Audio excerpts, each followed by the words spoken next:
Late night bites with friends? Already hard to beat. That first too hot bite of fries you couldn't wait for, followed by ice cold Pepsi. Now that hits different. Suddenly, the energy kicks back in, the night goes longer, and the laughs don't stop. Because Pepsi brings out more flavor, more fun, and more of the moment. Food deserves Pepsi. Grab a Pepsi Zero Sugar today. Saying how you feel out loud is terrifying. But that's what Hinge's new free audiobook, No Ordinary Love, is all about. It's a collection of real love stories about 5 couples that met on Hinge. The stories are written and read by Tembi Dintonhurst, Nicola Dinan, Curtis Garner, Raven Smith, and Rufy Thorpe. I, Hunter Harris, wrote and read the foreword. The audiobook's out now. Give it a listen. From athletic stuff like a full-court pickup game, swish, to athletic-ish stuff like a half-mile stroll. Get those steps in. Head to Sierra or Sierra.com for the brands you want at the prices that let you do it all. From athletic to athletic-ish, Sierra's got it. At ZocDoc, we know being a healthy adult is like living in a video game. Every day has side quests, taxes, laundry, birthdays. And just when you're leveling up, you have to book a doctor. The insurance portal crashes. They put you on hold. Your doctor doesn't take your plan. Game over.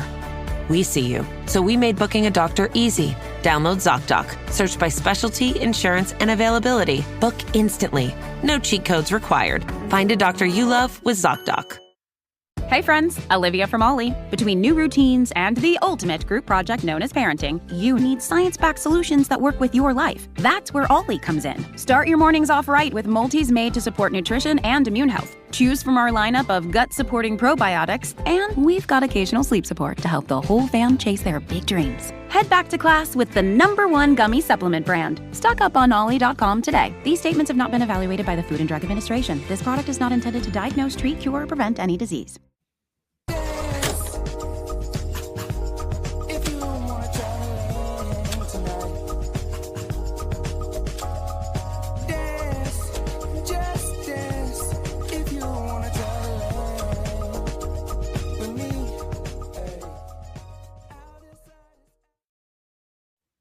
Hey, what's up, fam? Welcome back again to Recap Kickback. This time live on YouTube. That's right. It's me, Chappell.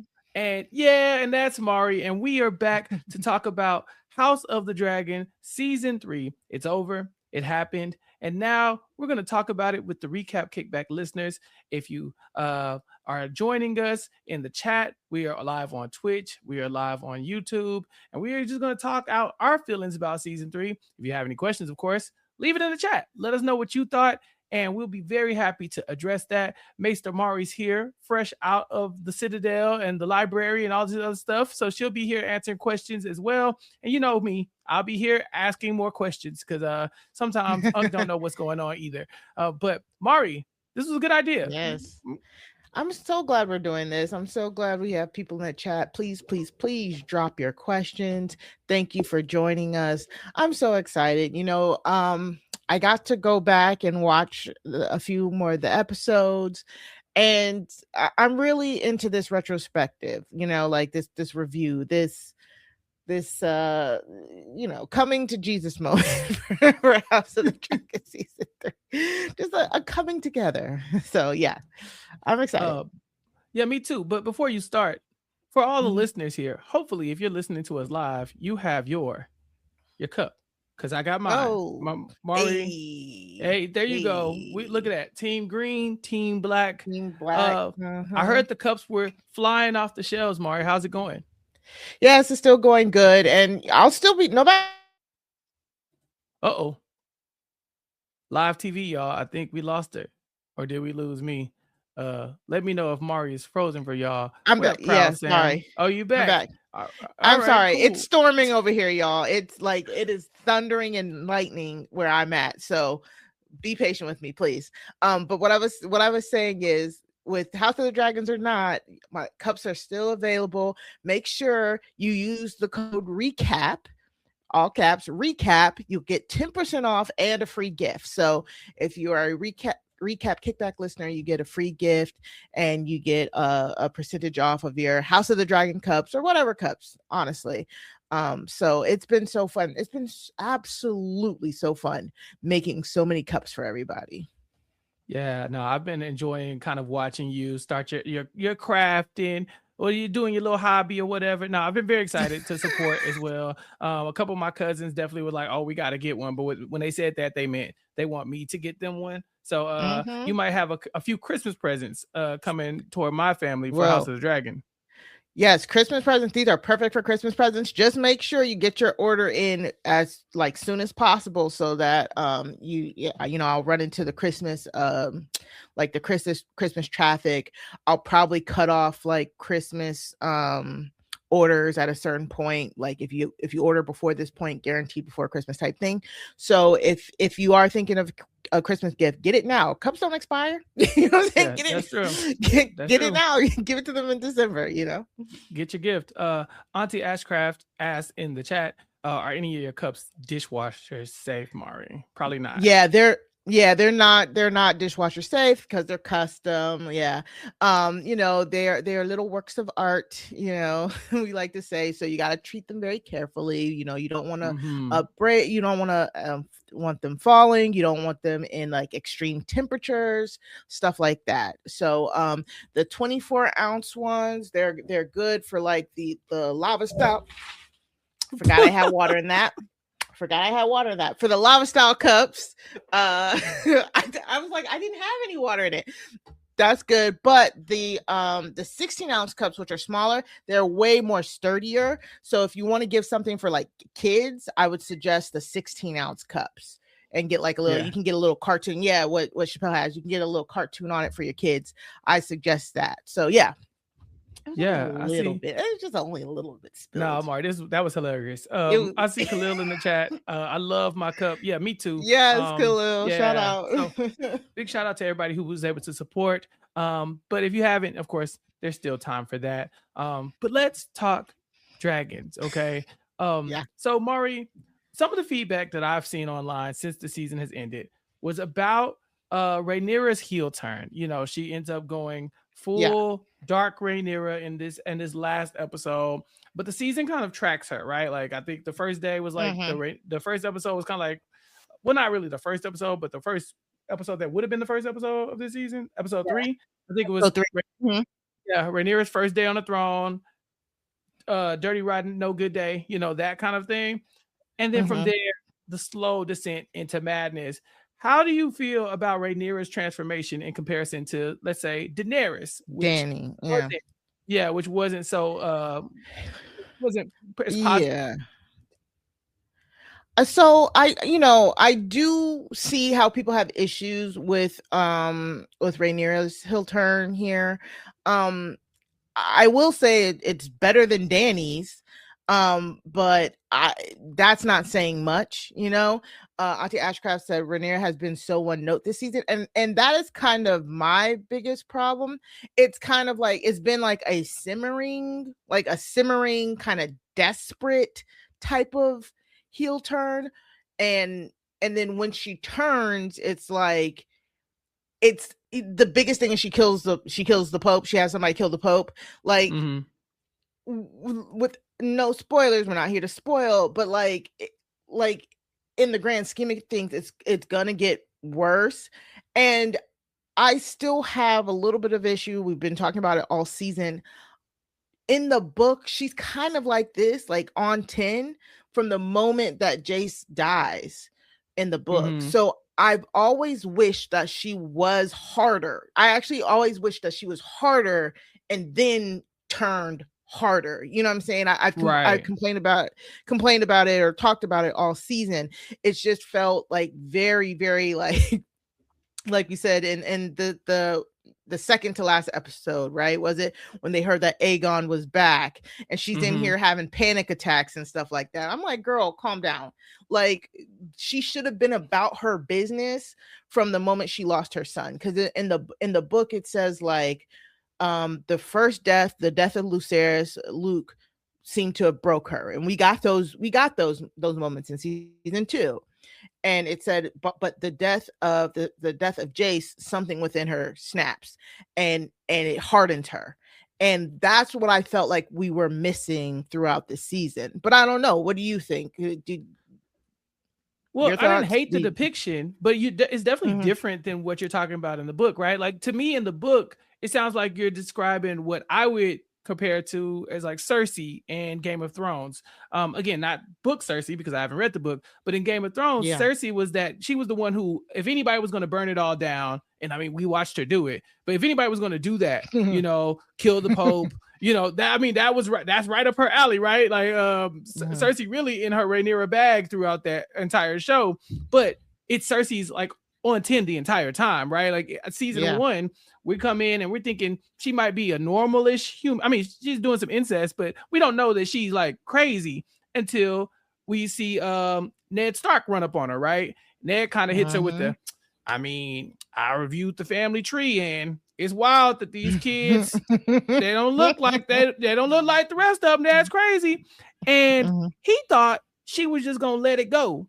And then from there, we see, oh no, Cersei doesn't let stuff go. And she never changes up. She never switches up. There are definitely times where you could tell she's emotionally affected. She's lost a couple kids. But for the most part, she's hard and she gets harder. And so I don't know if they felt like maybe they already told that story with Cersei the way she was depicted.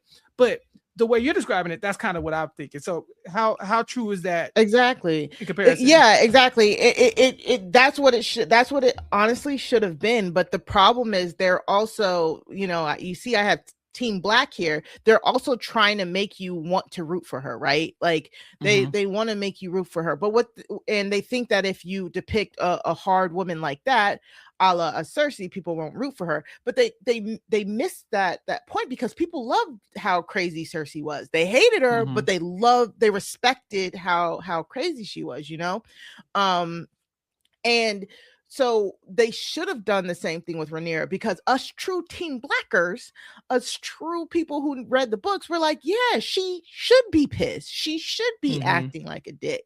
Look at all this that they took from her, and including her rightful throne. So I think they just kind of missed the mark by trying to make the character like relatable. And, it's that whole thing. It's like, they don't want the character that you're trying to get people to root for to be openly doing war crimes. So that's why it's the whole, did you take that baby's head in my name? Did you do, it's giving her that plausible deniability. Like I said, I didn't mind that in the season. I like that depiction where she says one thing and then people do another thing, and then the history can say, well, she was wrong for this. But I would have really loved a little bit of a firmer stance. So next season, or the last season, should we say, should be really telling with how they're going to take the Rhaenyra character, and if they are just going to really let her let loose, Yeah, okay. I get that. I think Miss Brown Sugar is kind of on a different page. So in the chat, big shout out to Miss Brown Sugar, always supporting.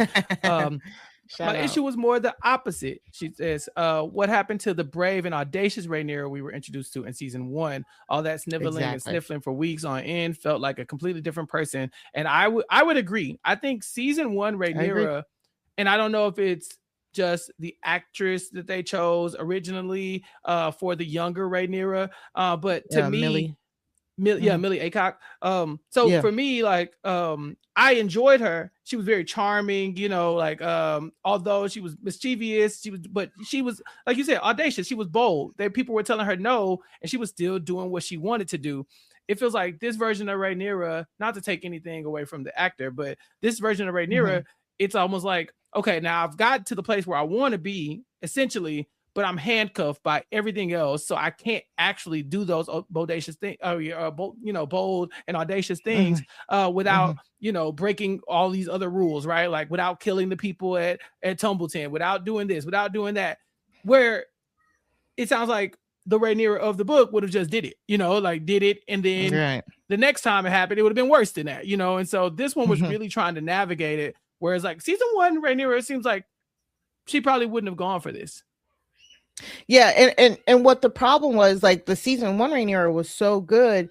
It was like once Lucerys died, once Luke died, she just kind of stayed in that sad, which of course, like losing a child, that grief-stricken, era. That's why I was okay with that for season 2.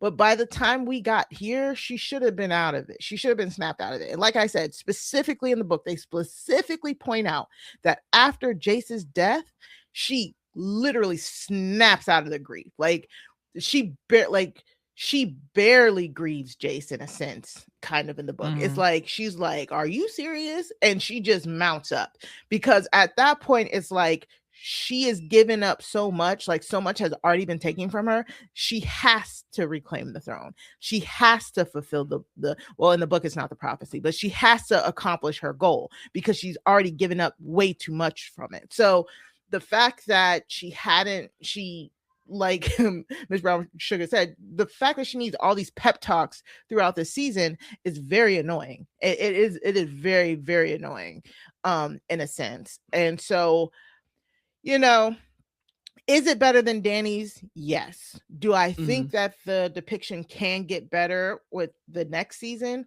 Yes. I still have faith in them that they can do that, you know, but unfortunately it seems like this will probably be this went from a like season 1 self-contained, like instant classic season 2 self-contained, that was pretty good, to like season 3 is going to be dependent on how season 4 goes and how you land the plane. It's just like Game of Thrones, right? It's everybody talked about season 1 through 4 classic, like no notes. 5's up there. 6, 7, 8 all depended on the end, and it was just not good enough. You know what I'm saying? Like, so that's kind of where I'm at with season 3, and it sucks because those first 3 episodes were so promising. I went back and watched them, and they were just, we were amped up for the season, you know, and then it just felt like it came to a screeching halt. Yeah, I want to comment on that a little bit more, but I do have to address the chat. Ashley Pate 5508 says, "Hello all, been loving your recaps. Found you via Vampire Lestat chats. Look at that." Yes. Thank you. That was the goal, right? Like we were doing Vampire Lestat, but we really are trying to like build an audience here who wants to talk about these shows, or at least listen to us talk about these shows and join in on the conversation. I see Karen Foster, of course, in the chat, always supporting. A little late, but we're always here. We were a little late too. You had to know that was coming.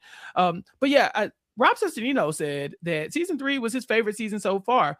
Mari, how does season 3 to you stack up against the other 2 seasons of House of the Dragon, as far as your, not so much comparison to the book, but as far as your like entertainment value in a vacuum?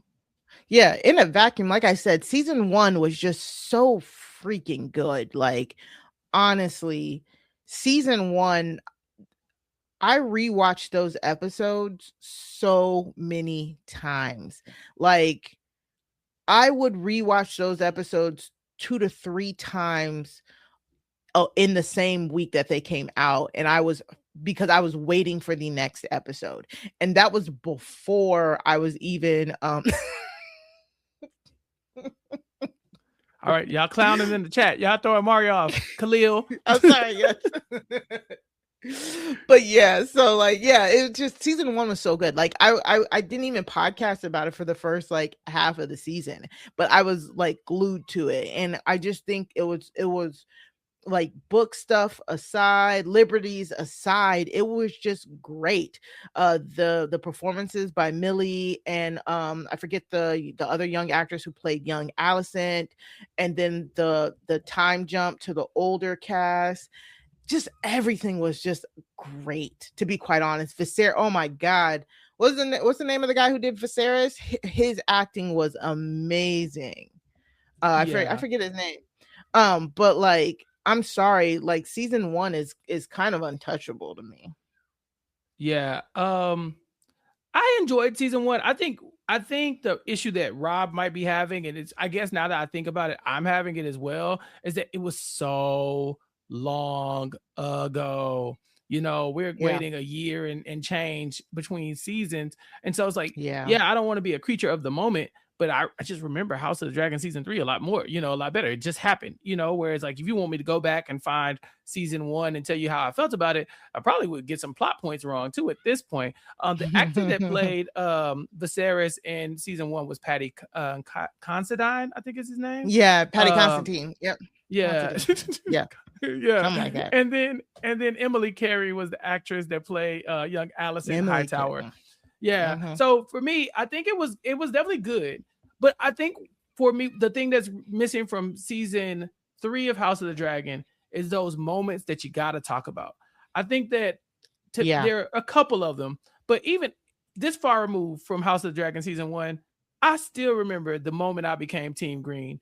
When Alicent walked in there in that green dress and they were like, oh, the banners or what was it? The lights are shining green now. And they stopped that whole wedding. I said, oh, we got a spectacle here. Okay, we got some drama. You know what I'm saying? Like those are the moments where you're like, damn, I'm not going to forget that. And so I think it needed more of that. Because Mari, my question for you now is, what would you say is the biggest moment from season 3? The biggest moment, chat, y'all put y'all biggest moment. The biggest moment from season 3. Oh man. Like that's what I'm saying. Like the battle, you want to say like the Battle of the Gullet, but then it was kind of like it was all right. You kind of want to say dragon fight, but that isn't even pivotal. It was so small. It was too short. It was too short. You can't even say Ulf turning because they telegraphed it 2 to 3 episodes in advance. Yeah.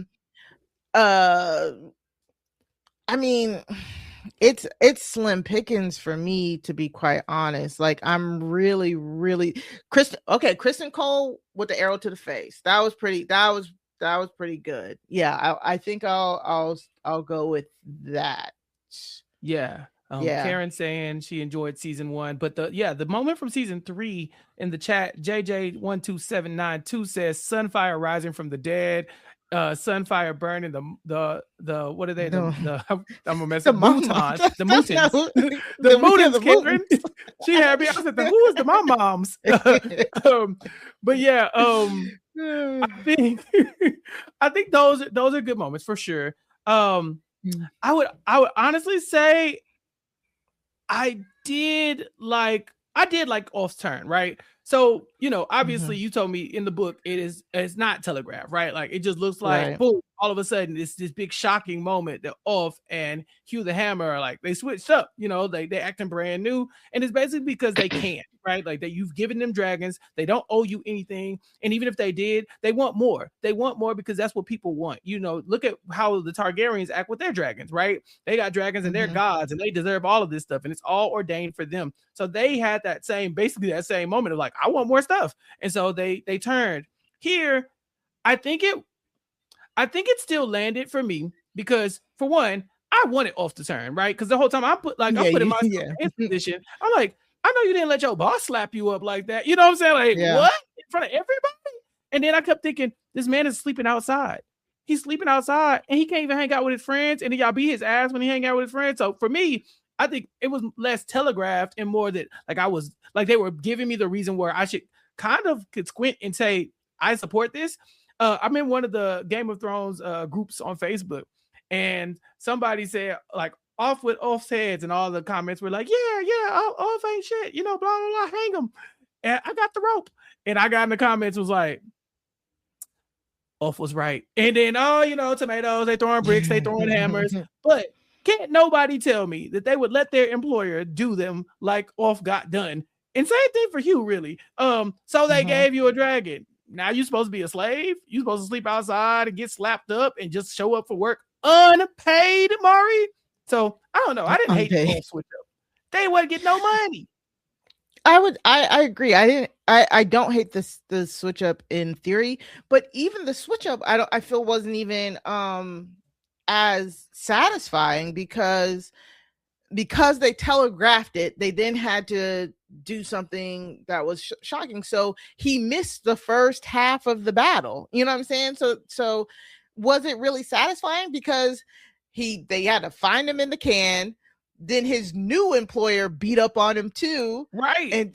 And told him to get on the dragon. So it's like he never even had a like, not even like a hero moment or a betrayer moment. He's still just the dumb fuck that can get on a dragon type thing. You know what I'm saying? Like, so was it even cathartic? Did he get his payback? You know, he burned up some of the army, burnt up the high towers, and then we don't even get any payoff. Exactly. Yeah. We don't even get any payoff of like anybody's reaction to it. Like at most, the only person's reaction that we got to it that's still alive is Corlys, you know? Yeah.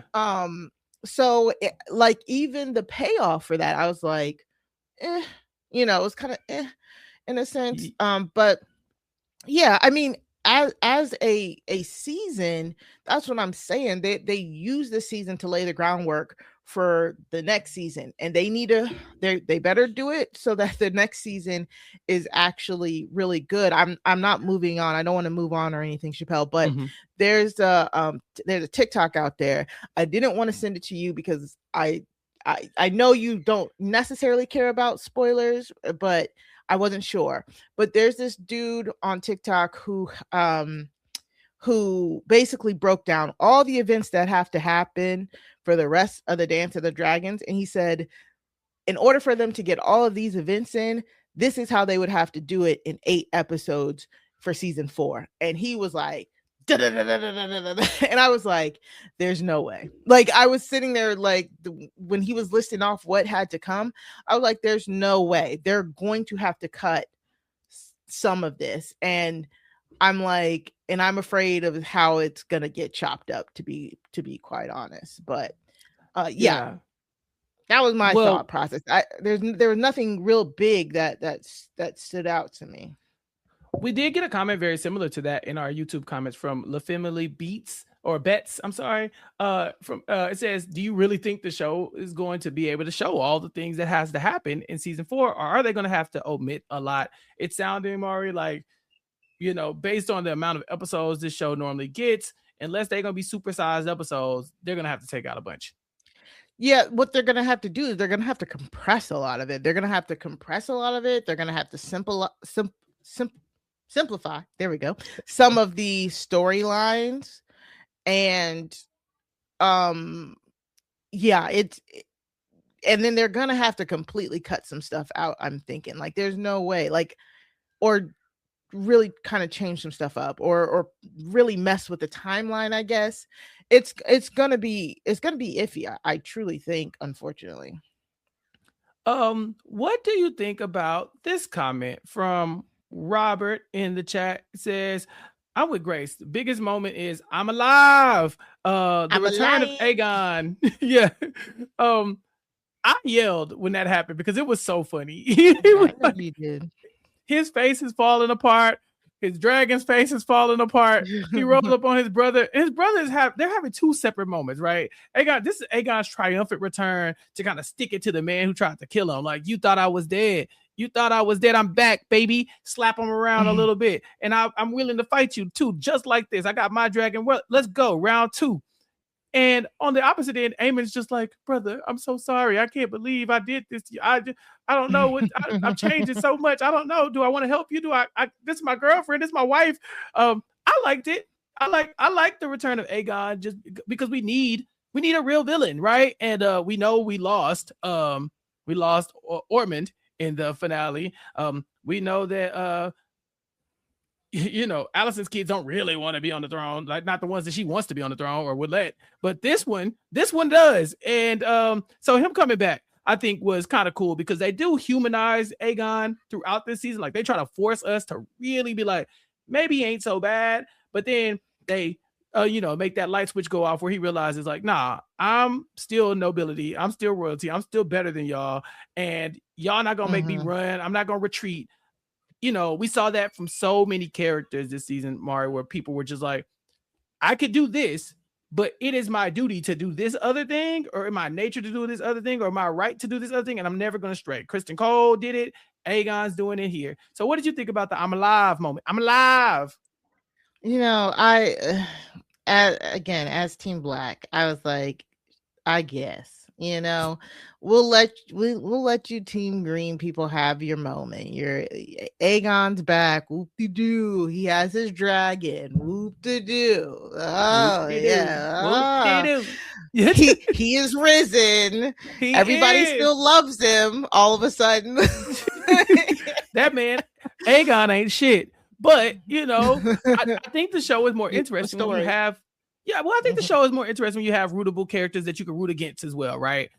Because you know, I'm not actively rooting against Rhaenyra. I just want her journey to the throne to be very entertaining. It's kind of like Big Brother, right? Yeah. We don't want one side to just steamroll. Kind of want the back and forth. And so that's what I'm always hoping for. So yeah, a good foil for Rhaenyra, because Mari, she thinks that this man was risen from the dead, right? Like that's the impression she was given. Am I incorrect in thinking that? I mean, she didn't have any proof. She didn't see the body, but at least the rest of the world is like, y'all said he was dead and now he's alive. Look, it's Jesus. I don't think she thinks he was risen. She always knew the truth. She always knew he was out and about, and she was just hoping somewhere. Yeah, she was just hoping that he would never be seen from again. But now she's like, oh no, he's back. And he has a better story, and like we know, propaganda and when you're going head to head, sometimes it's who has the better story that can win out. So like, no, she knew he wasn't risen. She was just scared because she's like, dang, this is another complication I gotta deal with, you know. So I like that moment. It'll be interesting to see what they do with those two characters going forward, you know, like Aemon and Aegon. I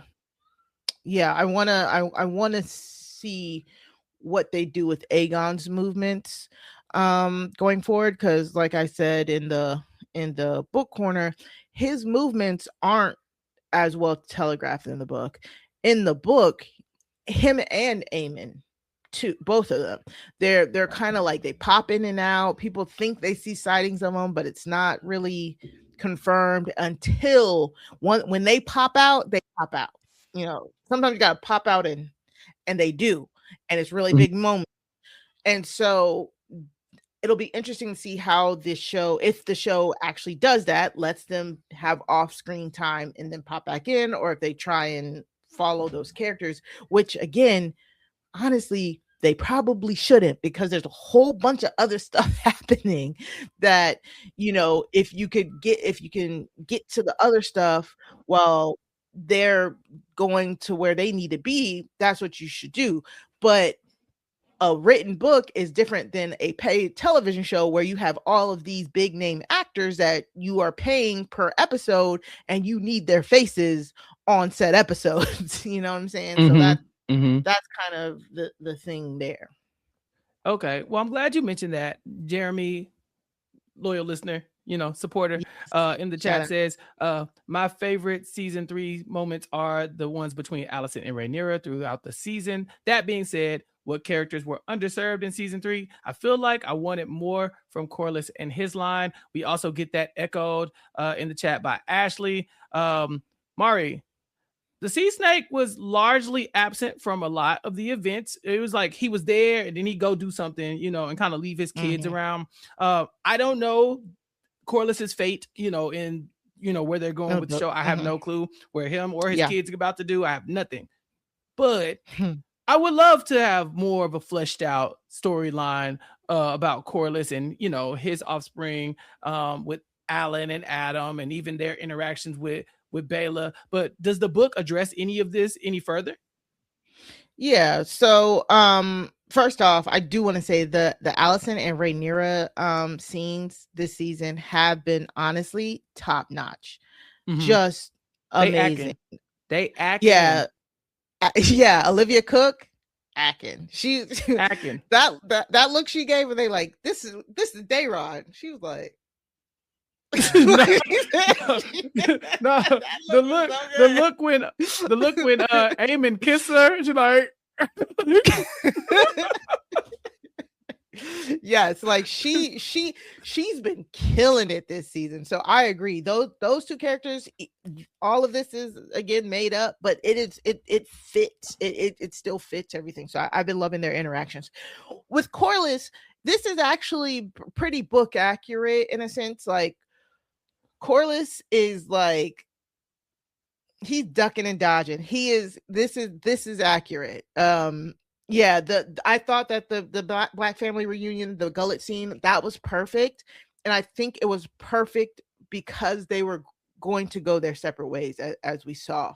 And Corlys, I think he's the avatar for the audience, or he will be the next season or two, next season, because like he's committed himself to a side. He has lost everything, and now he is trying to rebuild. And he is Rhaenyra's hand, but he is also still trying to survive in this world. So him ending up prisoner of Ormond, now he is technically a prisoner of Daemon's as we leave this. This is pretty true to Corlys's book, and I do agree. I would love some more Steve Toussaint on my screen, but yeah. I do think this is good for him to be away from it because we're getting more Alan. This stuff with Alan is really I know it's really bad for him because why is he getting corrupted by Rhaenyra? But the character development for Alan and like Baela and their whatever they got going on has been very compelling. And even the stuff with Adam, and luckily they haven't leaned too much into a full love triangle or anything like that.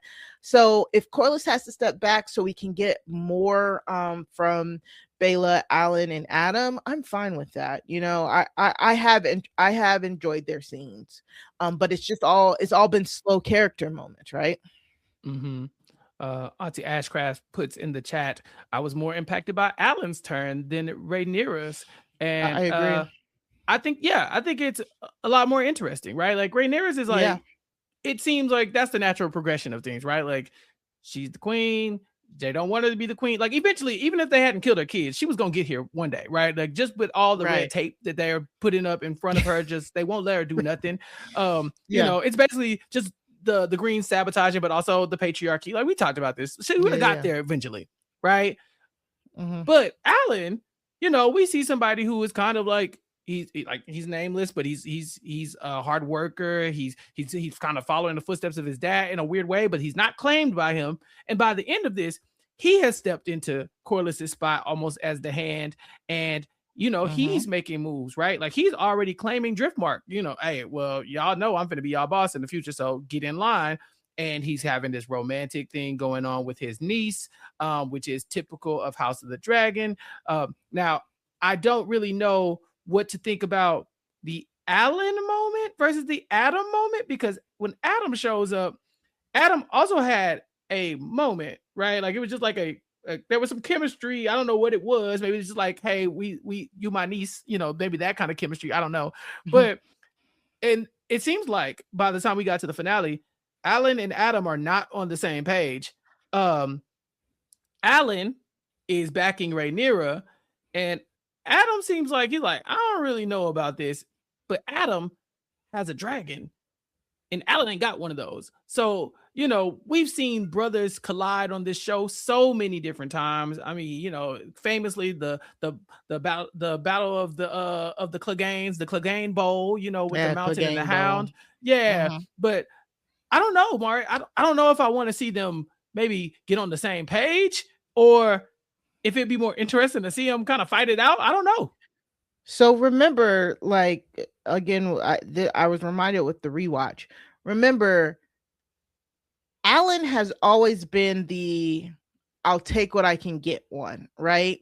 He's always been the I'm gonna take the orders. I'm the ship's hand. He's shaving his head bald because he doesn't want that white Valerian hair showing. But and he's the oldest, of course. And then Adam has always been a dreamer. Adam is always the one who's like, yeah, he's working in the shipyards, but he is saying like, I feel like there's more we should be doing. We are bigger than this. And Adam ends up with the dragon. The dragon chooses him because there's a connection there. But he's still in the shadow of Alan, right? Adam is clearly showing care for Baela, trying to make sure she eats, trying to make sure she sleeps. They're spending more time together than anything. And you could tell he's dropping hints and she's not picking them up, right? She immediately is clearly feeling a connection with Alan and goes for it with Alan because it's just that quietness, I guess, that quiet calm that she's attracted to. So we're getting this picture of, with Alan, things are coming easy to him. Things that he doesn't necessarily want were coming easy to him. And now when we get that turn at the end, it's him like basically stepping into his birthright. They're like, yo, our Lord might be held hostage. He's like, I am your future I'm Lord. your Lord. Yeah, I'm in charge. Yeah, I'm in charge now. Rhaenyra's telling him, you are the blood of old Valyria. You don't give a crap about what this Pope says. Kill him. Right. And Alan's stepping into it. He kills their Pope, and he's sitting there. You can still see he's still struggling with a little bit as that blood leaves that sword, but Alan is really starting to step into the role he is now accepting as his birthright, right? He's telling Corlys like, man, you just now claim me, you claiming me now, like he's really like stepping up. So, you know, they might not be on separate pages, but I will tell you, you don't fear that. Like, they're still family, you know what I'm saying? And they are still currently on the same side, you know? So, it's just the development of the two of them and how their different posts are making them, you know, drift apart a little bit. Adam is he's seeing sides of Rhaenyra being a dragon rider that he just does not necessarily agree with, and Alan is doubling down. So it's so good. The character development between all three of them. Baela is still, I'm still kind of confused where they're going with her character, but it's whatever. Well, we haven't talked about Baela at all. My girls, first and foremost, we gotta get her in the hands of a salon. We gotta do something. She's been down bad. Dragon all the time. It's just like this. Yeah. Like, so she She only got time. But between her and Rhaena, you know, hey, we down bad. Sheep Stiller really, really got this girl in a tizzy. Okay. Do we know where Sheep Stiller is currently? I think it got attacked. It got jumped. First of all, they jumped my dog. Which is you talked about Rhaena. You said Baela. I thought I said Rhaena. Okay, keep going.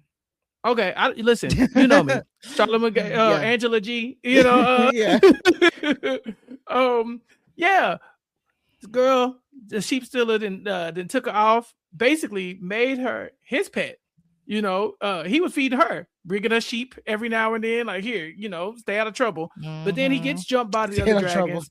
Yeah, he gets jumped by the other dragons. She's taken away. I don't want you to spoil anything. No, but I would love to see her kind of reclaim some type of power, because she, you know, I know, you know, she's kind of like this character Nettles in the book. You know, that's been heavily talked about for sure. Nettles is clearly not in this show, but they did kind of reference Nettles in relationship to her. They did. But I would love to see her have something, you know, like of all the characters who just ain't been able to catch a break. And don't get me wrong, a lot of it is her fault. You know, she definitely did some stuff, but I would love to see her become a fully formed character instead of just like this down and out, you know, woman who just keeps getting kicked around by everybody, you know. So you see a world where we get a little bit more of a positive spin on her.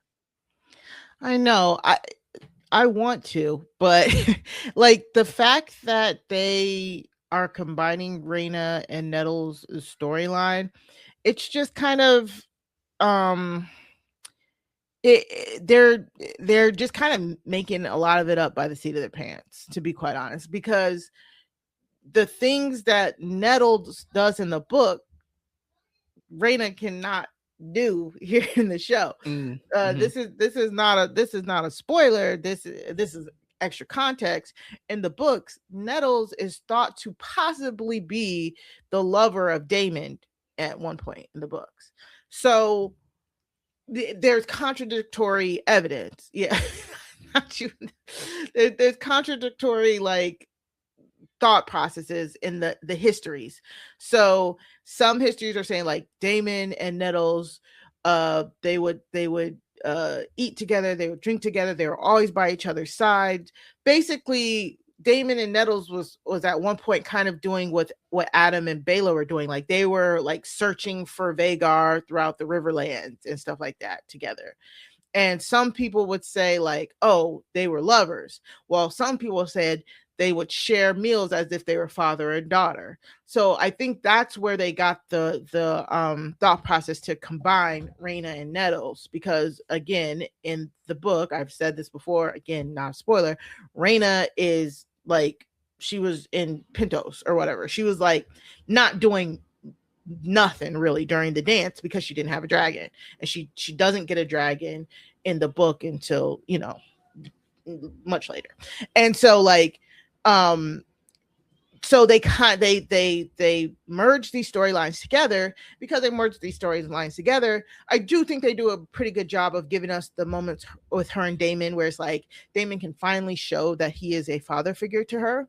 But now that we've had the dragon fight and they've taken her away from Sheepstealer, they've kind of written her into a corner. So I don't know where they're going to go with it, because again, how Nettles leaves off, this could just be the end for Rhaena and Sheepstealer, to be quite honest. Like this could be it in a sense, because there's not much. If they're going to keep her separated from Sheepstealer, then there's nothing more you can do. I think I would like to see Daemon in season 4 as a father to her. And not, you know, we only have so much time, right? So that's yada yada in the background. But you know, like you were saying with Nettles, they spent all this time together. She's back at home. Her stepmama hate her. So you know, she did lead to the death of this other, you know, the child and stuff like that. So it's not, I'm not saying this without being, you know, without merit. So again, written into a corner. Right, but Daemon now can be like, nah, this is my baby. You know what I'm saying? Like, I could finally be the father that I was never for you. You know, like I would love to see like crazy Rhaenyra, because remember, Rhaenyra just snapped, right? We only know Rhaenyra's reaction to all these other events prior to her break. Now, after she tells everybody, I'm the prince that was promised, when she goes back in there and she sees Rhaena, it's not all like, oh, you know, she gonna slap the hell out that girl. You know what I'm saying? And I would like Daemon to be there to be like, whoa, you know, slow down, baby. You know, that kind of thing. So maybe we could get more of that, because again, the things we saw Rhaenyra deal with this season, we saw them with Rhaenyra kind of under duress, but also like kind of solid, sound in mind, right? You know, it's just like she was stressed, don't get me wrong, but she was making measured decisions based on the information that she had. She was really trying to be like Viserys. Viserys is gone. Right. That has left the station. So now I wanted to go inside. Like when she see Off, he gotta die. When she see Alan, he gotta die. You know what I'm saying? I mean, Hugh, he gotta die. Like I don't want any question anymore. You know what I'm saying? Y'all said she broke. Let her break. And so, maybe Daemon will have to kind of be a shield on Rhaena's behalf. And again, that paranoia that she had about all this happening, and then you get the traitors turning, it you know, that can be a participating event to really make her just look for treachery wherever she looks around her. And we all know in all of Game of Thrones, if you're looking for treachery, you're going to find it because you are going to cause it, you know, type of thing. So that is a great point. Like, Rhaena's story, I don't know where it goes from here. But like, I really hope that baby gets some sort of redemption or something, because again, they wrote that she was there to quote unquote cause the death of Jace. That's not in the book. You know, her self-imposed isolation and exile was on her. And then so it's just kind of like they could do something tricky, like somebody said. She could see where she need to know where Laenor is, you know what I'm saying? Maybe we'll end up like something like that. Yeah, at least a spa day. Yeah. Yeah, exactly. So it'll be interesting to see. It really be interesting to see how they write this going forward, to be quite honest. I hope they address it. So B_Stagner in the chat says, let's talk about that witch, Alice Rivers.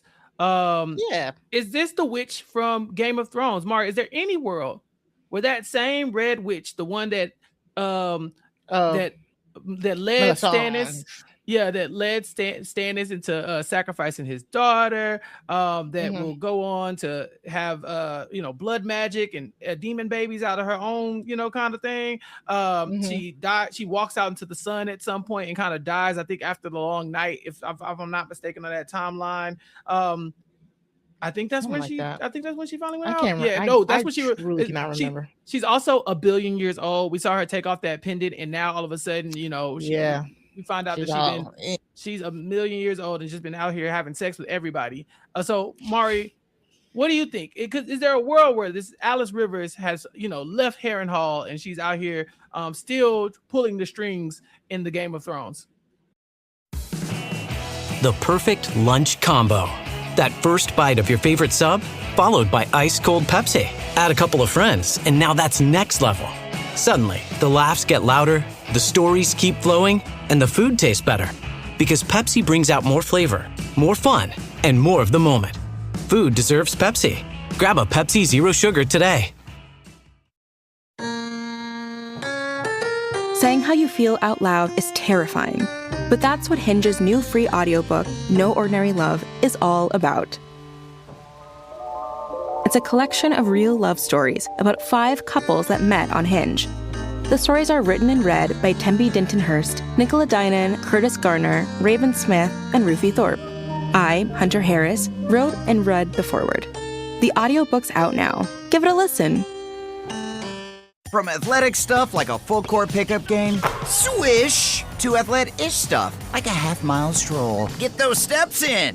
Head to Sierra or Sierra.com for the brands you want at the prices that let you do it all. From athletic to athletic-ish, Sierra's got it.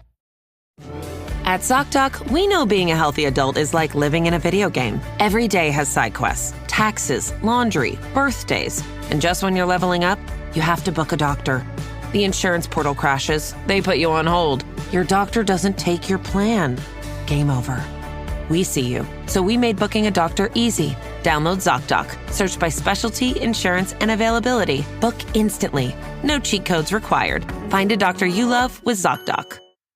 Hey friends, Olivia from Ollie. Between new routines and the ultimate group project known as parenting, you need science-backed solutions that work with your life. That's where Ollie comes in. Start your mornings off right with multis made to support nutrition and immune health. Choose from our lineup of gut-supporting probiotics, and we've got occasional sleep support to help the whole fam chase their big dreams. Head back to class with the #1 gummy supplement brand. Stock up on ollie.com today. These statements have not been evaluated by the Food and Drug Administration. This product is not intended to diagnose, treat, cure, or prevent any disease. Probably not. One, because that witch Melisandre, she's a red witch, which is like a specific, a follower of Azor Ahai and all of that. So that's normally reserved for witchcraft. That witchcraft and magic that originates in Essos, right? Alice Rivers is definitely of like a first men variety of like Children of the Forest, like original race style witch. And you got to remember, right? So at this point in the timeline, dragons are everywhere. So when dragons are everywhere, there's more magic in the world. So Westeros, Essos, Game of Thrones in general, or Hot D in general, is imbued with more magic. There's always a dreamer in the Targaryens. Like, it is just more magic in the world when dragons are in it. So the fact that we have a practitioner here like Alice Rivers makes sense, right? The fact that we see the I keep wanting to call them the children in the forest, but they're not the children. It's the green men on the Isle of Faces. They are out and about and plentiful. But you got to remember, once the dragons die in like a few decades or so from now, once literally all the dragons are dead, magic leaves the world for a point in time. You know what I'm saying? Like, remember, like, there's not as much magic in the world by the time the events of Game of Thrones starts, right? So when we do get introduced to Melisandre and the witch, and at first they say those red witches, those red priestesses, they could be glorified like sex workers. They can be glorified like just like panhandlers. And even in the books of Game of Thrones, because of the events of Dany hatching her dragons in the original series, we see more magic slowly coming back to the world. And even Melisandre herself talks about how throughout the books her magic is getting stronger and stronger. So unfortunately, I do not think it can't be they can't be the same person because of that loss of magic for a good chunk of time. That would be my thought process. Okay. Yeah. What you think about Alice Rivers as a character in Locked to Harrenhal? Perfect. I loved it. I love it. She is the same characters from the books. It's just a more fleshed out version of her. It makes sense and it doesn't disrupt the overarching storyline that's going through the narrative. So I loved it. I love learning more about her. I love hearing her backstory. I love like just the sheer magic in Harrenhal. I gotta change. That's what I gotta change my name to. Mari be knowing. Mari be knowing. The fact that we get to see the magic in the world through Harrenhal. Even we ragged on it for season 2, right? We ragged on Daemon wandering the halls of Harrenhal for like 4 episodes, but it still was very cool stuff. You know, it slowed down his storyline, but it was cool stuff. So I like it. Alice is definitely in the books. Alice is in the books, and she's doing everything that she's doing in the show in the books. It's spot on. Just we know more about her. Yeah, they did a really good job during this season of just fleshing out her character. Because I think, like you said, we spent a lot of time with her in season 2, but I didn't care. You know, like it was just her popping up because we were spending time with her physically, but we were really in the head of Daemon the entire time, right? We were watching his incest dreams and all that kind of stuff. His his things, like he was battling with the Westeros thing, but she was there. This season, it was like, oh, we finally get to see her motivation, right? It's like, don't leave me. I'm tired of being alone. Like I'm not doing this again by myself, and you can do this with me, Aemond. And Aemond, as you said, kind of disappears in the book, and so it wouldn't be a bad spot for him to go and just like kick it. I mean, where else are you going to go? You're not going to be the king. Your brother is the king. So unless you all in on, the king in quotation marks, but unless you're all in on, okay, gotta go kill Rhaenyra, and then I'm gonna kill him so I can sit on top of the throne that nobody wants you on, you might as well just stay where you are. You know what I'm saying? Like all right, whatever. You might as well chill. So I like how they spent so much time with her character. I want to ask you about some of your standout characters from this season. Which actor or character do you think like this was like a breakout or a really good season for them overall? Overall, you got to go with Matt Smith and Daemon. Matt Smith is so good. Just amazing. Just the breadth of what he's been able to show us as Daemon Targaryen is just kind of unmatched. Like, it's one of those things that if this wasn't a fantasy show, he should really get an Emmy, right? Because we've seen Daemon, like Daemon the Conqueror, Daemon the like madman, Daemon, we've seen the hard side of him. We've seen Daemon the father figure here, the exasperated father, right? Here we've seen Daemon the diplomat. Again, it's not tactful. He's not good or tactful, successful diplomat, but we've seen just his thought process of him sitting on that small council and throwing a cup at Lord Manderley. Like, Matt Smith really has been a light this whole season. And Daemon, and again, Caraxes is legit my favorite dragon. I'm gonna say it every time I'm on the podcast. Caraxes and Daemon, they talk about how the dragons, we talked about it too, but like how the dragons and the writer normally, like, their personalities fuse together, and Daemon and Caraxes are like a match made in heaven. And the way that Daemon, since season 1, we've seen his mastery and knowledge of dragons, you know, from season 1, when he's going in the dragon mont looking for an egg to give to his supposed pregnant mistress, you know,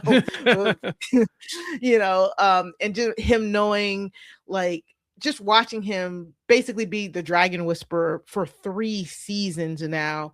And just thinking, he reminds me like of my dad. Like, we had so many dogs growing up, and my dad was just so good at training dogs. It always put me in constant awe of him, because that's what beasts like dragons, they respect that authority, that air, that Caesar Milan. Like, he's the Caesar Milan, the dragon whisperer, for real. Yes, exactly. The dragon whisperer. Yeah. So it's just like, just seeing Matt Smith do all of this as Daemon, it's just been great, to be quite honest. Yeah, I mean, I've been rocking with Matt Smith since Doctor Who. He's not my doctor, make no mistake. David Tennant, still my doctor. But he doctor number 2 for me. You know what I'm saying? Chris Eccleston, I see you. Number 3, I see you, brother. But yeah, number 1 is always, it's you know, like, this man has like really like shown himself as an actor to me, like, so as somebody I can really, really support. Like, Doctor Who is kind of, I won't say it's one note, but it's kind of wacky. You know what I'm saying? And so I don't know if I knew that he had these levels to him. I haven't watched a lot of his other stuff outside of that. And so this definitely made me a big fan. And I agree. I think Daemon's character has been the one with the most range. And I think Matt Smith has been able to exude that range throughout, in a way that I've been really like, you know, like, as much as I'm Team Green, you know, it's like you almost can't help but root for Daemon, you know, as despicable as he is. And I have to remind people that this man sucks. I have to remind people. That's how you know he acts, because they like, Daemon's one of the good ones. I was like, Daemon killed his wife. You know what I'm saying? Like, let's slow down. All right. Matt Smith then brought so much charm to this character, Mari, that we gonna stick beside him. And that is the thing. Matt Smith is like, when they announced his portrayal of Daemon, I thought that was perfect casting, because Matt Smith has always been the like punchable guy who does the absolute worst that just still will charm your pants off of him. I remember watching him in The Crown as Prince Philip or whatever. Yeah. And he was young Elizabeth's husband, Philip Mountbatten, and he was annoying. Like, I hated him in The Crown. I hated him. I'm like, oh my god, why are you so mean to this lady? Like, it's kind of the same role, right? Because Queen Elizabeth is a queen, he is king consort. And it's consort. It's kind of the same role, just with dragons. So Matt Smith is good. He's great. Yeah, I mean, like, how can you not love his depiction throughout this entire show so far? I mean, even like kind of his big reveal when he's killing the crab man back in season 1, and it's like, yeah, like they shouldn't have won that fight, but he just kind of willed it into existence, and he's like, nah, I'm just gonna go get him, and he did. And so from there, you're like, damn, kind of a badass, right? And then since then, we've been watching him go through these changes, but he is yet to not be a badass. Now, he did get his ass whooped. That man had hands. John Roxton had hands and feet. Had hands and feet for that man. Okay, he beat that man every which way around, but up. Okay, but but exactly. But he's still so rootable, even as a despicable rootable character. He still, you know, was able to just like easily dispatch all these other people. But you know that like now he gets to go home and he has to be a support to this legit insane person, right? Like, so he doesn't know this Rhaenyra, right? He thinks he knows this Rhaenyra. It's like right. Back to Cersei. Jaime knew Cersei. There were definitely times where he was like, damn, you know, like she kind of caught him off guard. But for the most part, he was like, nah, she crazy and I like it. I'm wondering what Daemon's reaction gonna be to Rhaenyra when she gonna be willing to go maybe even further than him off the edge, you know? Yeah, yes, their relationship is always so like it's so eventful, right? So it'll be but the thing is he's been pushing her off this edge, right? He's been he's the one. Why do you care about these 7 gods? You are a god among men. You are the blood of old Valyria.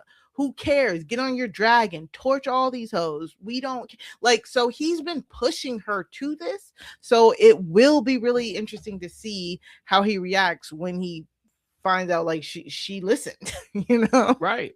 And they don't always agree, with Mysaria gone, and we'll talk about her a little bit, but but prior to her leaving, it was a battle for Rhaenyra's, what she was going to do. And there were definitely moments where she would say, "Hey, Damon, I need you to go over here." And he's like, "I'm not doing that." She's like, "Yes, you are." And I don't know if that flies with new Rhaenyra, right? New Rhaenyra is like, "I'm the prince that was promised. You gonna get on that dragon and leave, or else." You know what I'm saying? I don't think she would ever harm the man. It does seem like, I mean, they've been locked in ever since he was grooming her when she was 15 years old. But now, they definitely have different leadership styles, and she's now doing his leadership style. I just wonder if it's going to be to his detriment in a lot of ways. Exactly. And I again can't wait to see how that is. But you did just bring up Mysaria, and I do want to tie it back to we did get the question, which character was underserved this season for season 3? And I think you have to go Mysaria here, the White Worm, because I think the first 2 to 3 episodes, again, where she's besting Daemon, give the gold to the poor, run up on the wealthy, get the bread for the poor. After that, it's just people dunking on her all season. Girl, you think you running stuff? You ain't running nothing. And she won't run in nothing. She was just pissing Rhaenyra off every time she's whispering into Rhaenyra's ear about Daemon. And then what happens? She gives it up, and then she's kicked out the next day. Then leave. Then leave. I'm sorry.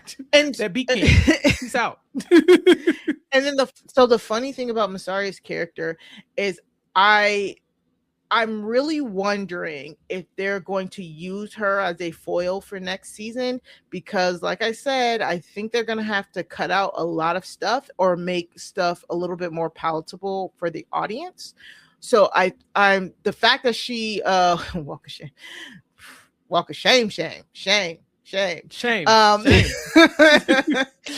The fact that she was able to escape and still be within King's Landing, and we know what her she was the mistress of whispers, right?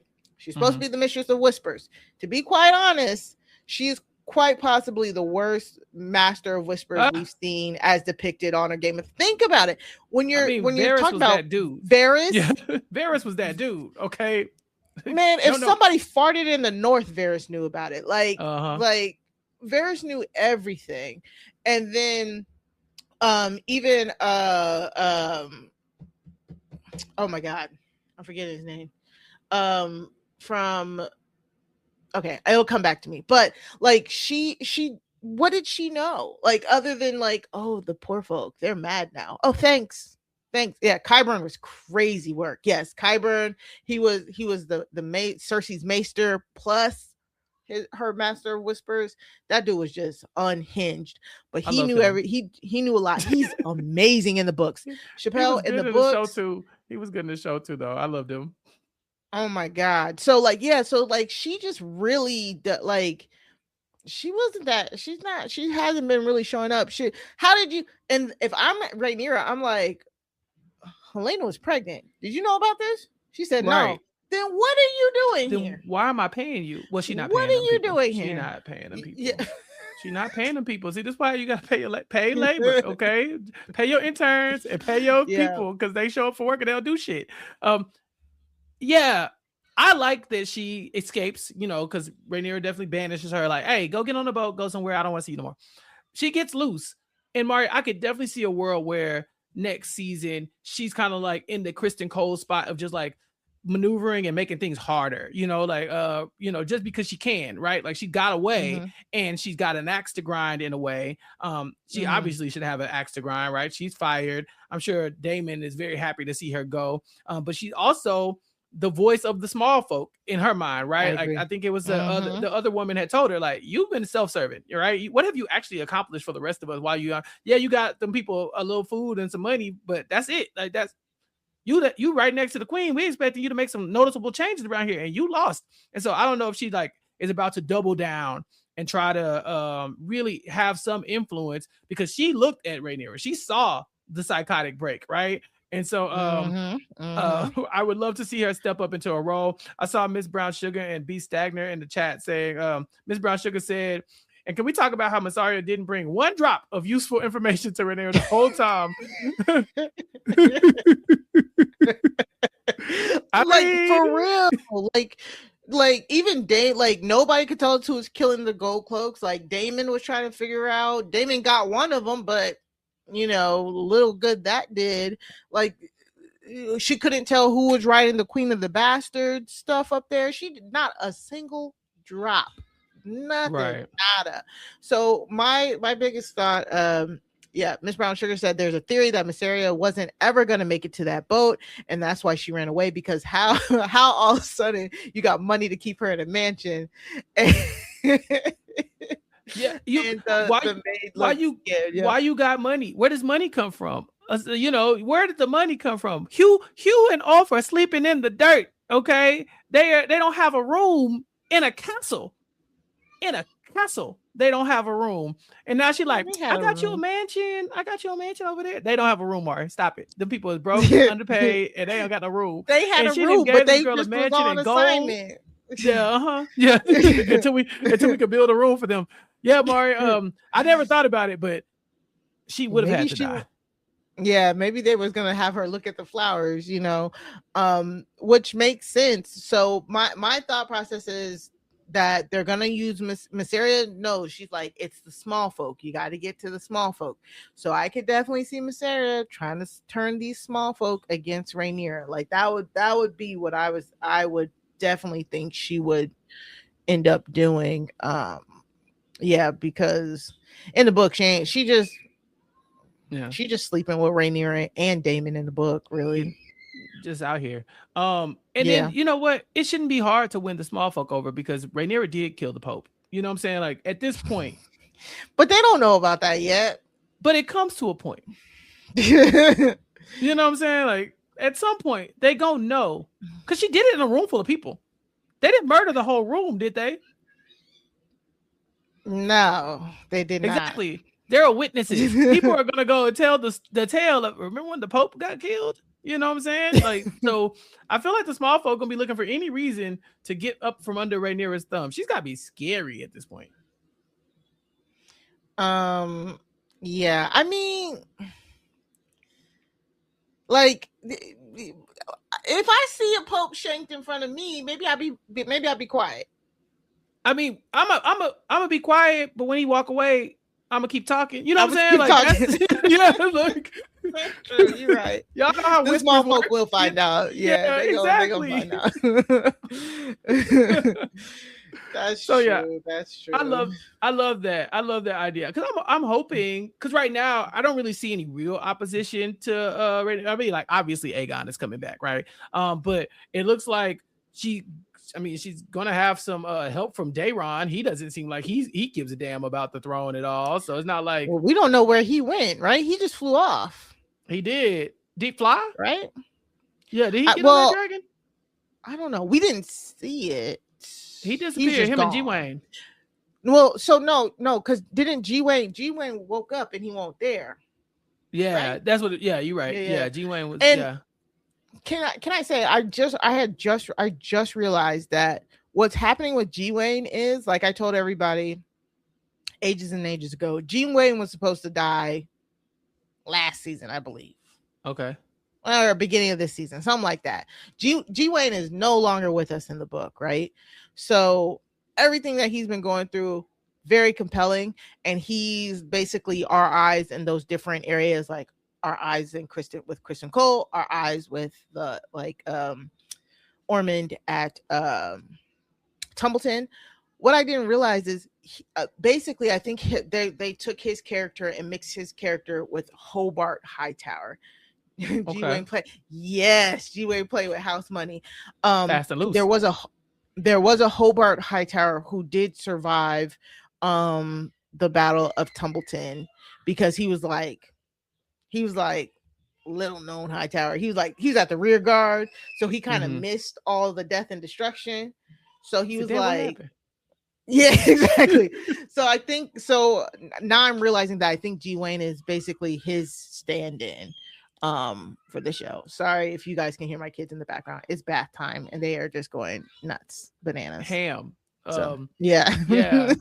G-Wayne just needs to go off and go find Laenor and just be friends. Right. Just go to the same club. The same right. Crew. You know what I'm saying? Go like how's Go hang out. Yeah. Mari, I want to get into some of these lesser characters. I say lesser because they're not the big ones that we're following. I really have enjoyed Orwyle and his depiction throughout this show. He gets very little. I'm telling you. But I mean, every time Orwyle shows up, every time. That man is bald because these people are putting him through it. Like I said, I went back and watched the first 3 episodes again, and immediately the beginning of the first episode, Orwyle is asleep, and Aemon drags him out of his bed and puts his sword to his neck, like, you helped Aegon escape. I'm killing you right now. Orwyle is like, what? Like, Orwyle is still asleep. He got eye crust. He don't know what's going on. Luckily, somebody was like, oh no, Clubfoot gone too, or he would have been headless. Like, Orwyle, like, he about to get beheaded by Aemon. He walk in on the whoever his name is, the Iron Rod, about to do the do with what's her name, with Alicent, like, Rhaenyra take over, and Rhaenyra's like, I guess you can keep your head. It's just kind of like, this man is stressed. He's stressed. My favorite Orwyle moment was when he was talking to Rhaenyra and he was like, you could just kill him. And she said, what? And he's like, I mean, were you thinking? You weren't thinking that? You weren't thinking about, okay, just saying, I'm a man of the cloth, but let me get out your way. I thought we was doing some old gangster shit, but all right, cool. But I remember that moment because Rhaenyra looked at him kind of like, you might be down for the cause. And so I don't know if crazy Rhaenyra is a bridge too far for him, right? Or is she kind of like, all right, Orwyle, let's do it. The things you were talking about, let's, you was in, right? It's like you got in a car with somebody and they go rob a bank. Like, oh, I'm finna just make a stop up here. Like, wait, no, let me out. You know what I'm saying? Let me out. So, she started killing the Pope. I gotta believe, Mari, that this man's gonna try to get away from her. Orwyle just takes his job very seriously, right? He is the Grand Maester. He is the Maester of the Red Keep. It is his job to record and tell the histories of what is going on. And he's gonna be like, all right, you kill the Pope, you kill the High Septon. We killed the High Septon. He just gonna write it down in his diary. Like, I can't believe this shit. You want to burn him up? Okay, we gonna burn him up. Like, oh my God, I love him so much. We somehow have glossed over Alicent, one of the main characters throughout the entire series so far. I think season 3 was a little bit, but I want to know what you think about the character and how she, I guess her spot right now, right? Like, so she's a prisoner essentially. Helena is dead. Yeah. She doesn't quite know it, but I'm sure we'll get to that very early on in the season when it starts. I mean, they're only gonna be to keep that from her for so long. But could you see a world where this radicalizes her again? Because she's been a little bit like hands off. Her thing in the war so far, at least for the whole season of this season and part of half of last season, she's kind of been like, I don't want this. Take it. I don't care. Just like, yeah, whatever. Take the thing. I want me and my kids got to get out of here. Me and Helena, like, take the other kids too. I don't care. Like, she's done sold all her kids up the river except for Helena at this point. She doesn't want any parts of it. But now that Helena is dead, do you think this is the end of that kind of storyline for her? Or does she kind of switch up and now take a little bit more, offense to the fact that maybe it was Rhaenyra that pushed Helena out the window. It's going to be interesting to see, right? Because she sells Aegon up the river. She sells Aemond up the river because all she wants to do is protect Helena. All we've seen from her in this season and, last season is like, she's like, me and Helena and, Jaehaera, we just want to go. You know what I'm saying? So now that they've moved the timeline up, Helena is now gone. It will be interesting to see how Alicent reacts to this. Because that's all she wanted. She just wanted safety for her daughter. And the fact that she's not going to get it, and the fact that now I'm understanding why this nonsensical storyline to send her to Harrenhal to see Aemon happened. Like I thought it was Alicent is the only character that's been showing up to places that she just should not be at, and Rhaenyra keep making her do stuff that she should not be doing. You know what I'm saying? Like, go kill your son for me. Okay. Like, but she had to be out of the Red Keep so that Helena unalives herself. So now again, Alicent comes back. The one child she wanted to protect is gone. And now she can look directly at Rhaenyra like, how do I know you didn't kill her? You know what I'm saying? Mm-hmm. So it will be really interesting to see what Alicent does next season, because I'm not going to tell you what happens in the books with her, but it's just I'm very interested to see it. And Olivia Cooke, again, just a great actress.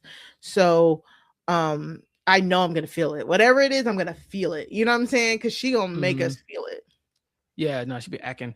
Miss Brown Sugar asked in the chat, does that butterfly scene work as a clapback to George R.R. Martin? Now, is this butterfly scene?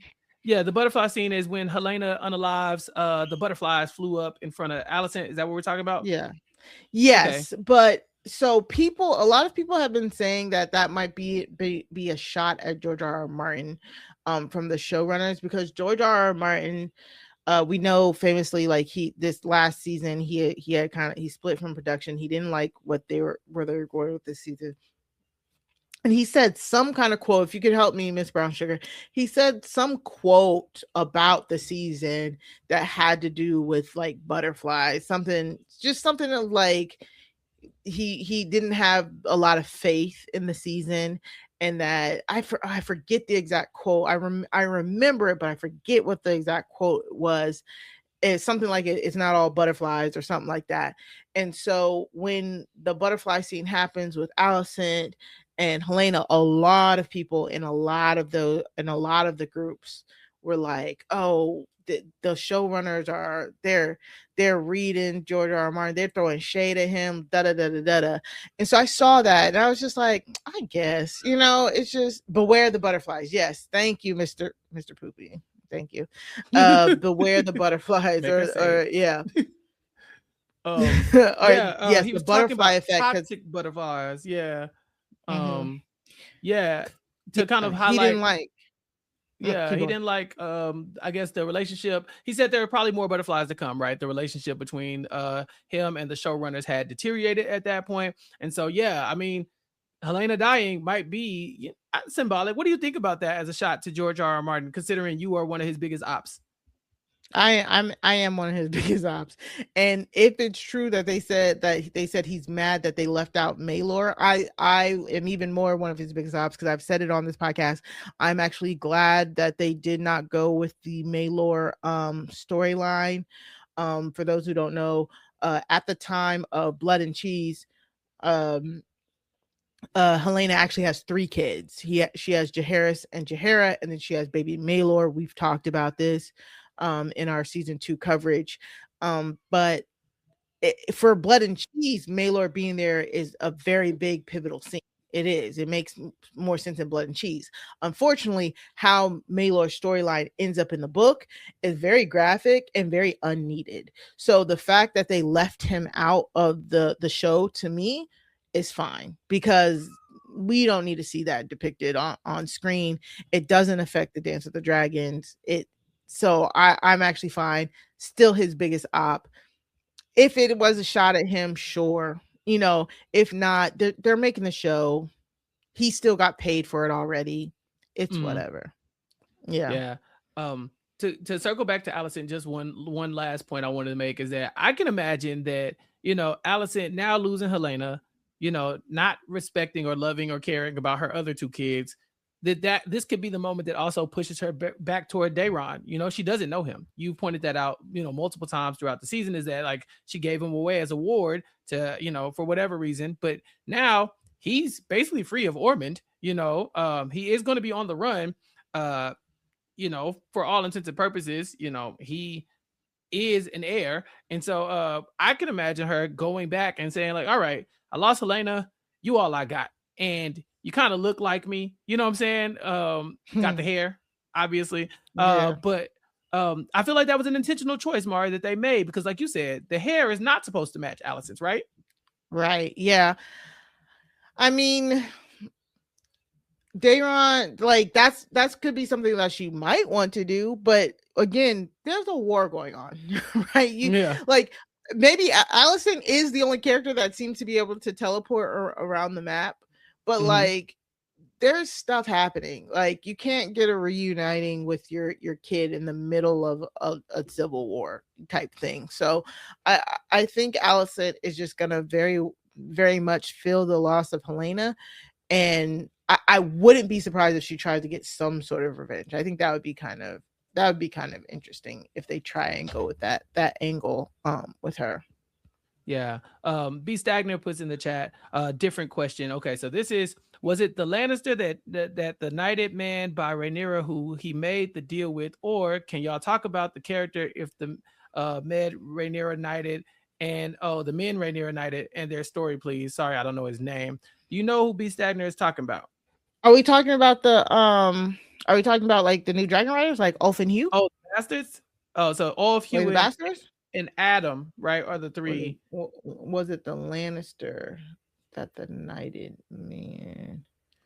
I'm gonna say, I don't know. You have to get that name for us, B Stagner, because I don't know if I can help at all. Here's more information.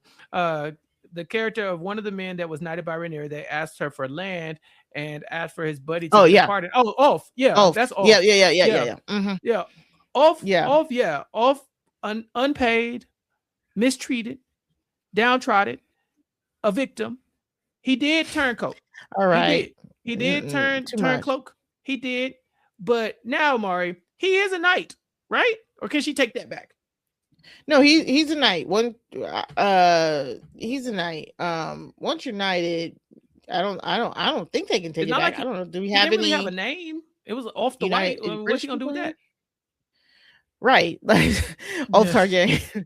Right, yeah, like Sir Ulf. Like you're knighted, but that's the thing, right? A knighthood is just a what is it like? It's just like a title, right? Yeah. These people care a lot about titles. Yeah. We're gonna have to see what happens with Ulf. I think we've talked about Ulf. We haven't talked about Hugh. Like Hugh's storyline again. I talked about it in the book corner. Hugh and Ulf's storylines in the book are actually very similar, and I think that's the reason why they wanted to give Hugh the family angle here, Now the last thing we see of Hugh, he was not listening to any orders. He shouldn't have even been at the Battle of Tumbleton. Technically, he should have been watching the Dragon Pit. Daemon is dealing with Bull John Roxton, and he looks to the side and he's like, "Dog, why is Hugh here?" But he can't say anything because Hugh is going through Tumbleton looking for his wife. When he finally finds her, she's dead. And the last thing we see from him is them flying off. So we will have to see Hugh now is unpaid, right? Sleeping on a dirt hill, and his wife is dead. So we'll see if he also turns, if he decides to do something with the dragon that he is claimed. So again, I talked about how I didn't really like the changes with Hugh's character. I like the thought of just like these two men being dicks because they now have dragons type of deal. But I understand that they want a different perspectives. And again, something about Game of Thrones wanting people to like snap because something happens to them. It's like sometimes people are just evil, and we delight in the people who are just evil because we delight when they die. A la Joffrey, you know what I'm saying? Like, woo, yeah, like Joffrey. But Joffrey was evil because he had evil parents too. You know, they were, and he was a little child of, you know, of incest, you know, so that was, even Joffrey had a backstory, I guess. The problem is what's wrong with Cersei, you know. So anyway, Beast Dad, I'm glad you brought that up. Put in the chat, she shouldn't have knighted 3 random men, and it's not so much that she knighted them, but she did give them dragons. And Jace told her, multiple people told her, you don't just put randoms on a dragon. We are the ones who's supposed to ride the dragon. We are the ones. We are the chosen one. Yes, I'm a bastard, but I'm not them. They lowborn. You can't trust them. You cannot trust the small folk. Ormond said in one of the episodes of season 3, you cannot trust the small folk. Now, you can't raise men up.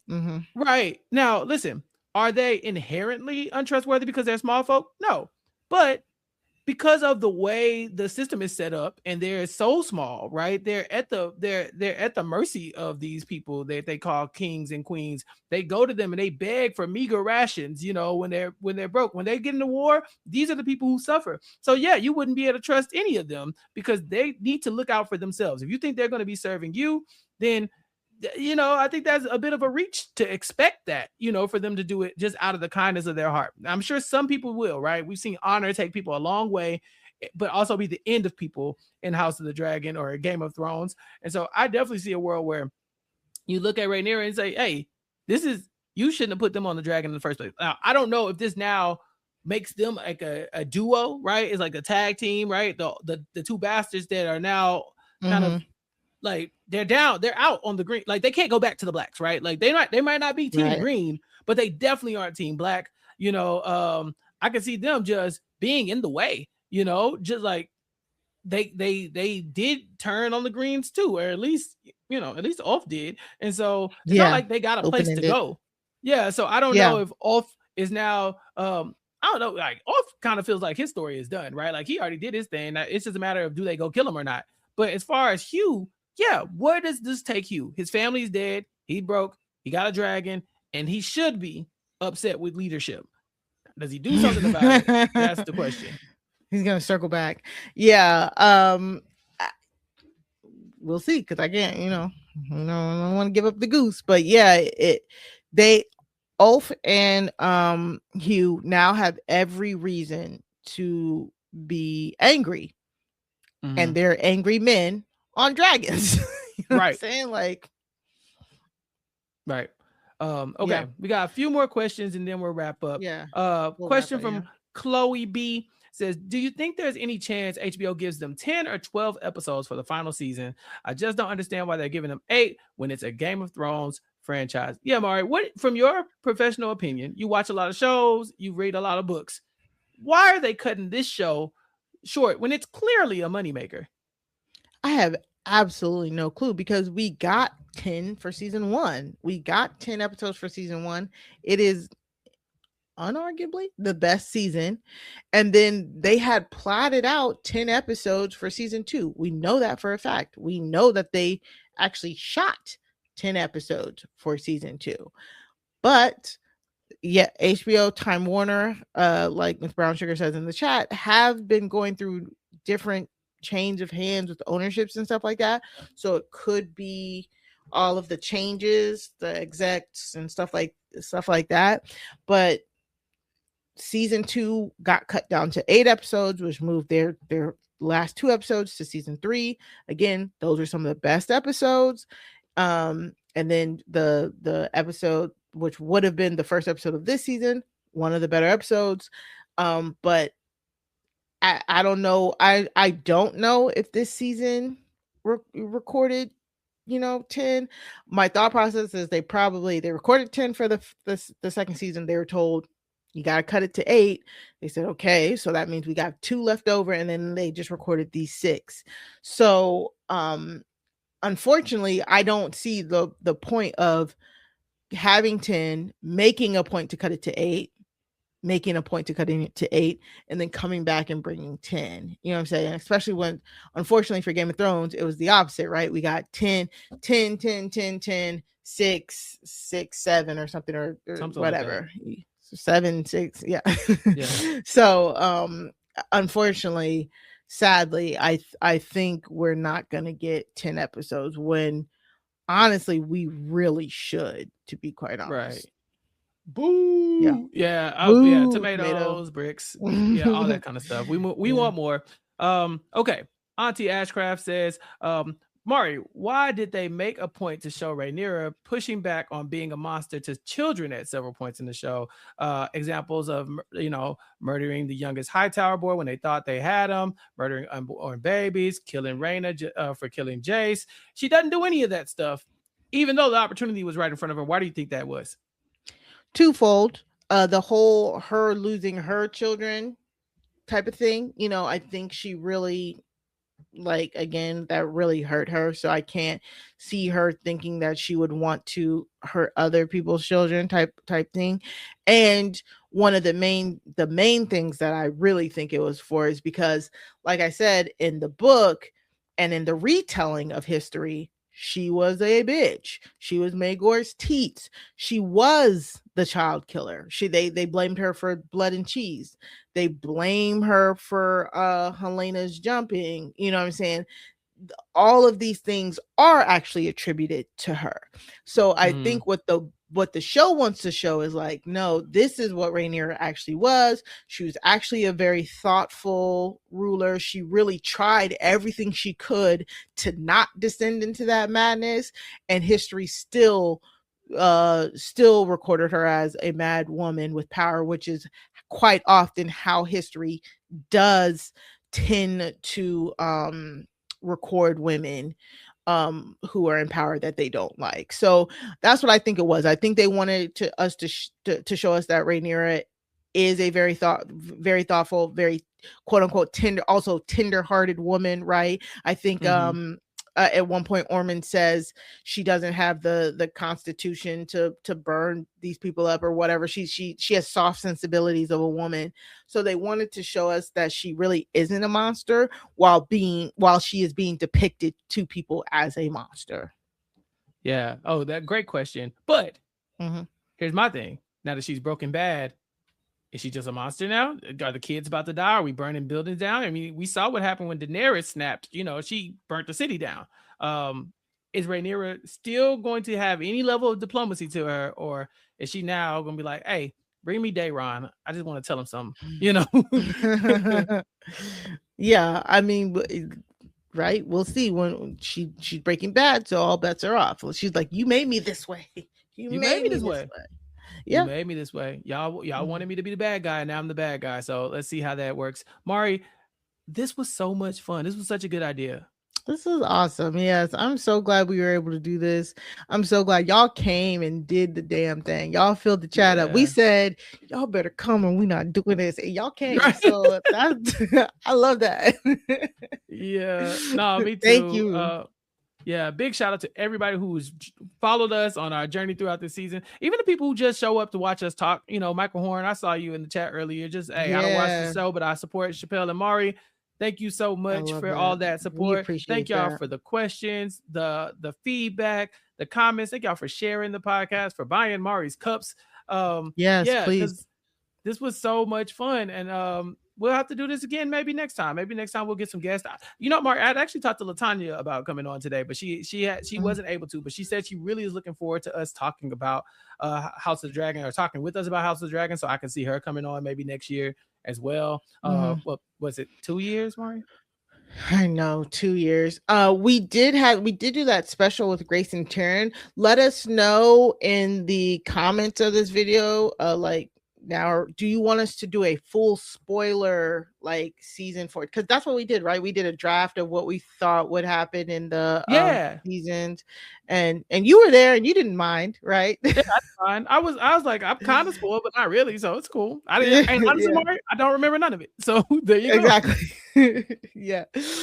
We would love if let us know if you want to do like a full spoiler kind of episode of, and it'll be a what to expect for season 4 type of podcast, like type of thing. Do another episode and just cover the book. Yeah. You hosted the book club before. You've hosted the book club before here, talking about Fourth Wing with Kirsten McInnes as your guest. And so, y'all, Mari got the keys. If she want to do another episode with just the books, I'll tap out. You know what I'm saying? And we can definitely get a panel together of readers to talk about the things. But Mari, since we have these captive audience, what do we have coming up next? What shows are on the atmosphere, on the horizon for us? Because I saw the trailer for A Different World today. I saw the trailer for Snowfall today. I saw it. Welcome to Derry is renewed again. It's like, yeah. James told me all of these things. Real quick, yes, Auntie Ashcraft. Me and Kirsten McInnes, we talked about Onyx Storm, the 3rd book of Fourth Wing, and we recapped books 1 and 2. So yeah, we're trying to get a book. Me and Kirsten have been throwing around doing like a book club type thing on here. But yes, I think I will try and reach out to Grace and Taryn and see if we can do a full spoiler type thing. Maybe in the next few weeks, maybe in October or something, because coming up I will be at RehapCon in Wisconsin, meeting everybody who signed up to go there. Like Chappell said, right after RehapCon, it's back. Beauty in Black season 3 is back. Season 3 part 2, I think, or part 1. It's part 1, I think. So we know it's not like dragons, but me, Chappell, and Matt Scott have the best fun talking about the absolute ridiculousness that is Tyler Perry's Beauty in Black. So if you want to stick with us and watch that series, please do. The new Different World is coming out in September, so we do have plans and covering that. The new trailer for Snowfall just dropped. So if you are a long time recap Connect listener, should I say, you would know that that we covered Snowfall. We love Snowfall. Yeah, I did watch Lanterns. Have you watched Lanterns, Chappell? That could be something. Mari, it just dropped this morning. What was last night? It was last night. God damn. Like, you might need to get Jason on the podcast to talk about that, or Sasha. Yeah, it's good. Yeah, I mean, I imagine so. I was gonna get to it one day, you know what I'm saying? But yeah, I watched the whole season of X-Men 97 as well, and so I need to text Jason anyway because I want to do season done. Oh yeah, that's done. And so I want to get Jason on, and maybe Anthony from the Talking Ish podcast can come on, and we could talk, like, do it like a season retrospective of that, because week to week would have been too crazy. But Mari, Snowfall and A Different World are going to overlap. I know you're very happy that they will be going on at the same exact time. Yay. Yeah, exactly. And I think, is it all 10 episodes are going to drop at the same time for that one as well? For different for Snowfall too? For a different world. For a different world. So it's like, yeah. So it's kind of like, I don't know if we're going to do a weekly, 2 every week. Make sure you are subscribed. Make sure you are subscribed to Recap Kickback so you can see our schedule. We will post the schedule when we get closer to that time. Thank you guys for supporting us. Again, get my cups. I just put the link in the oh no, I didn't. It won't let me drop the link. Chappell's gonna put the link in the notes. Put the thing right up on the front on the front of this page right here. There you go. There you go. But I wanted them to be able to click it in the comment. Anyways, use code RECAP to get 10% off and a free gift. but yeah, this has been so fun. You guys, like, seriously, we say this all the time, like, truly supporting us. It's like a big deal. Just liking the video, subscribing, sending it to your friends, posting it in your groups. Please, just support. That's the free way to support us, and it lets us know that we're not just yelling out into the void. So thank you. Yeah. Yes, I am on Blue Sky at Mari Talks Too Much, to like the number 2. We will let you know. We can let you know on Blue Sky. We can post a schedule on Blue Sky. Yeah, we got a Recap Kickback Facebook page. We neglect it, but go to Facebook recapkickback.com/Facebook will take you there. It's too many. It's too many. Unc can't be on every app, y'all. I'm trying my best. But yeah, we got TikTok. Follow at Recap Kickback on all social media platforms. Follow Mari at Mari Talks Too Much, and then follow, of course, me at recapkickback.com to keep up with everything we have going. But that's it. So for Mari and for myself, you ain't got to go home, but please come back next time to see what we're talking about next. Until then, peace. I've been trapped behind Swamp Maria, isolated like it's North Korea. Smaller city with some bigger dreams. The wall is cracked, I'm looking in between it. The world is yours, but man, I gotta see it. They say it's hard, but man, I gotta see it. The air I'm breathing can't feel my chest. Wait on life, I wanna hold my breath. I'ma get in my goddamn self. I want to date with rules, Carty says. Rules? Rocker asks. This is the love story of real Hinge couple Carty and Rocker. Written and read by me, Nicola Dinan. Listen to the free audiobook now. At ZocDoc, we know being a healthy adult is like living in a video game. Every day has side quests, taxes, laundry, birthdays, and just when you're leveling up, you have to book a doctor. The insurance portal crashes, they put you on hold, your doctor doesn't take your plan, game over. We see you, so we made booking a doctor easy. Download ZocDoc, search by specialty, insurance, and availability. Book instantly, no cheat codes required. Find a doctor you love with ZocDoc. Are thoughts about food, exercise, and your body taking up too much space in your brain? You aren't alone, and you don't have to live this way. Equip provides 100% virtual, evidence-based treatment for all diagnoses and all bodies. With Equip, you'll get a dedicated care team, including a therapist, medical provider, dietitian, and a recovery coach who has actually been in your shoes. Lasting recovery is possible. Visit equip.health to book a free consultation today. Human trafficking and exploitation is protected by secrecy, but it's also protected by indifference. Until All Are Free goes where trafficking actually lives. And our latest series, The Cost of the Cup, asks what the World Cup really costs. Until All Are Free, a #1 nonprofit podcast on Apple Podcasts from the Exodus Road. Follow and listen now. Class is now in session. And the UPS Store is here to help you ace arriving on campus. Our certified packing experts can pack everything you need, from desktops to decor. Plus, when you pack and ship with us, you get our exclusive pack and ship guarantee. Your items arrive safe or your money back. Restrictions and limitations apply. To get a 20% off packing coupon and for full details, visit theupsstore.com/packing.